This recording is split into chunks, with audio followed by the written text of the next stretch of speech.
So guys, for the first step, you want to go to search and type in view network connections. Click on it.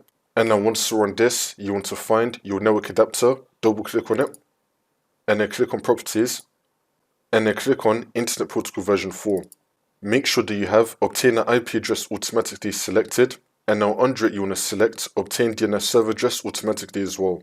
So you want to keep this on the default options and then click on OK.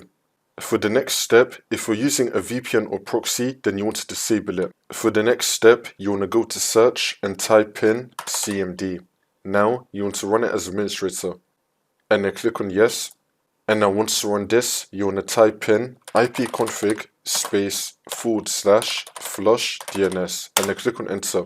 And now you want to type in netsh space winsock space reset. And then click on enter again. And now for the last step, you want to restart your computer, and then the problem should be fixed. One more thing that might be causing the issue, it might be the extensions that you have installed on your browser. You can try disabling them one by one, try to enter the website, and then see if that works.